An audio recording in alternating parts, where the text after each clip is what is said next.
Hey everyone, it's Riley, and today I've got some bullet journal theme ideas for you guys to use in the month of July. So the purpose of these kinds of videos is to give you guys themes that are really just accessible to everyone, to people with not a lot of time, not a lot of maybe natural artistic ability, and not a lot of supplies. So these themes are all very minimal, and each of them took me only like 6 to 8 minutes to make. So in the video today, I will only be setting up like the cover page for each of these themes, but you can use these doodles and colors, whatever from these themes, and transfer them to whatever spreads you want. So you can copy the cover page that I make and then take those same doodles and use them around like your calendar, your habit tracker, your mood tracker, whatever you like to use. And if you're looking for more ideas about like what kinds of spreads you might want to include at the beginning of a month like this, I would recommend that you check out some of my other Plan With Me videos, including my own July Plan With Me. I did a really fun sort of like cabin theme for that, and it will give you some more ideas of how to incorporate those doodles with a calendar or trackers or whatever else. So today's video will have 3 themes, and each of them are a little bit different in terms of like color palette and what kinds of people they might appeal to. So the first one is very, very minimal, and it's using pastel colors. The second one is really bright and summery and vibrant, and the third one is a little bit more muted, a little bit more like natural, like nature colors, if you know what I mean, for those of you who like that kind of thing. So let me know in the comments which of these theme ideas you like the best, and if you do use any of them for yourself, feel free to let me know that as well as tag me on Instagram. I will have my Instagram account and my Etsy shop linked in the description.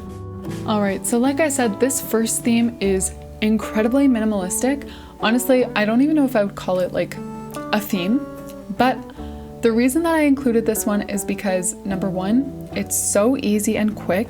It will literally take you probably like 5 minutes. And number two, I was like scrolling through some of the old pictures that I saved on Pinterest when I was first getting into bullet journaling, and I just realized that so many of them were just incredibly minimalistic like this, where they literally had the name of the month, a little calendar, and maybe a couple of doodles. But even when things are simple like this, they still can be very cute. So I wanted to remind myself of that and just do a super minimalistic one for you guys.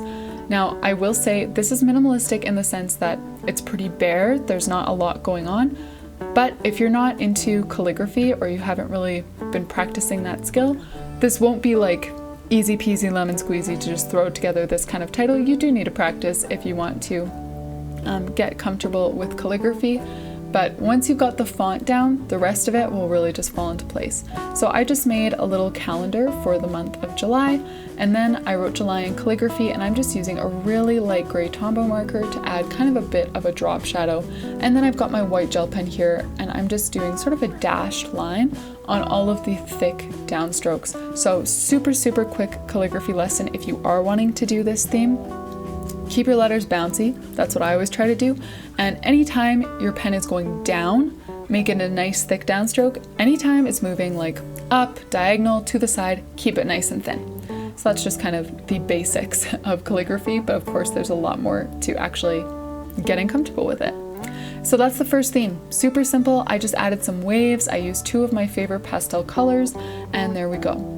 Moving on to the other side, I'm doing more of a vibrant theme for July, and this font here is probably one of my, calligraphy is probably my favorite like font for headings, but this is probably number 2. I love this one. I feel like I've mentioned this before, but to me it seems like more adult friendly bubble letters. So I just wrote out the letters for July with more of a like thicker printing, and then I outlined them, but I did leave a bit of like breathing space between the letter and the outline, and I really love that look. So now I'm just adding some like squiggly lines, and I don't even know where I first saw this. I've been doing it so much lately, but one sort of honorable mention person that I have been seeing doing this a lot lately, she's over on Instagram. Her name is Milo Joanne, so I will link her Instagram account down below. She is like the queen of using this wavy lines to just make any spread look beautiful. So I used some of them here. I don't know if she came up with it, but I'll still give her credit because she definitely gave me some inspiration.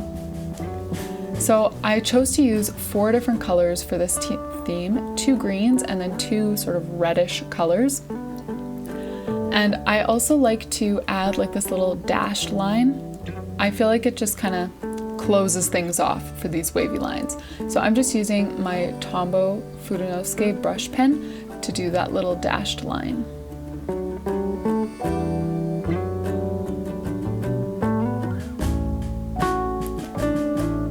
right, so the focal point of this theme is actually not supposed to be the curvy lines, it's supposed to be these little watermelons. So I'm using my two different reds to draw a bunch of triangles where kind of the short side is rounded like a watermelon rind.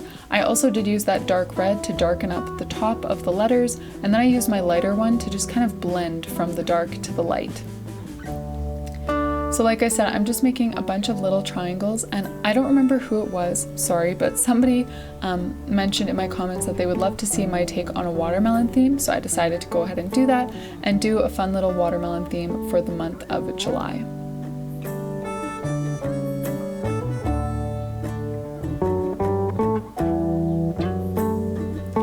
So now I'm gonna go in with both of my greens and do first like sort of a light layer of rind and then a darker layer after that. And watermelon doodles, they really are so simple. I just did the same shape for all of them. You could make some of them like a full half circle or something like that, but I decided to just keep it simple and draw just these little triangle slices for all of them. Just so you know, if this video feels like it's moving slower, it's because these themes were literally so quick. So usually I have to put my plan with me videos at like ×5 speed in order to squeeze them into a time frame that people will actually want to sit down and watch them for. But for this video, since all of these themes took me only like 6 to 8 minutes, you're watching it at times like 1.5 or ×2 right now. So that's why it may seem like I'm accomplishing less in the same amount of time. But in reality, these themes were just super quick to make. That's why it feels that way in the video. So I did see a bit of bare space there, and I just decided to add one more set of those wavy lines, and then we're good to go. A nice bright watermelon theme for July.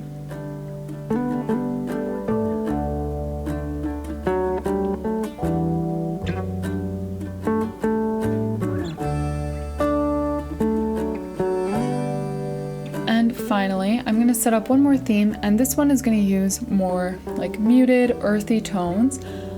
So first off, I'm just drawing a box, and I used my ruler just to measure the dot grid spaces. I don't actually love using a ruler, so you can see I kind of ditched it after I had measured how many spaces that I wanted it to be. So inside my box here, I'm just writing the title for July, and I chose to write it in kind of this like serif font that looks almost like stamps, and I used my Tombow Fudenosuke brush pen. But actually, a few days after I filmed this video, I got my package from Paperwrld in the mail and got a bunch of those stamps. They are super cute, and I am going to have those linked down in the description. Even though I didn't use them in this video, I would definitely recommend them if this is a font that you want to use in your journal often. So aside from the heading, I'm just drawing a bunch of sort of like stems here, kind of coming inwards toward the word July.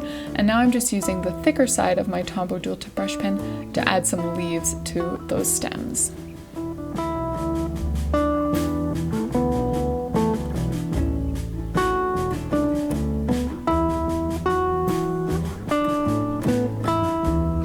So personally, of the 3 themes in this video, this one is my favorite. That's probably pretty predictable because I literally use these colors all the time. This sort of more muted green, and you're going to see shortly my orange. So the purpose of adding these little stems was actually to put oranges on the end. You could definitely do different fruit, like lemons if you wanted, or if you even wanted to do flowers on the ends and add like a totally different color, like some pink or some purple or something, you could definitely do that too. So I'm just adding a bunch of orange circles that are going to be my oranges.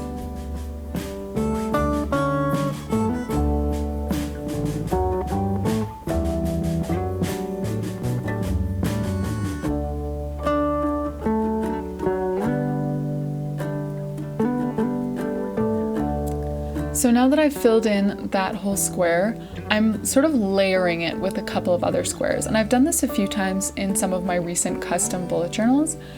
It's just a fun way to kind of add a different look to your journal. It kind of looks like you're collaging, but also kind of not.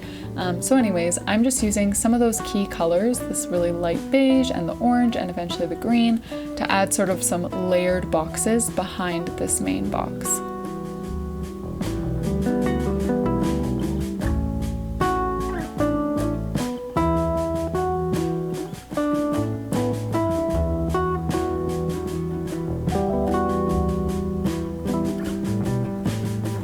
Next, I'm taking my black fine liner here, and this specific one is from Mr. Pen. I'll have their products, including these fine liners, linked in the description because they're some of my favorites. So I'm just using it to outline all of these different boxes.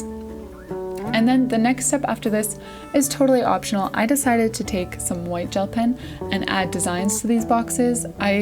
I'm kind of hooked on white gel pen. If something looks too bare or too empty, I will take white gel pen and add some more doodles to it. So that's what I did to these boxes that I kind of layered in behind. But first I just went in and quickly sort of touched up this font. Honestly, I'm pretty unimpressed with my serif font skills in this specific bullet journal setup, but you get the idea of the font that I was going for.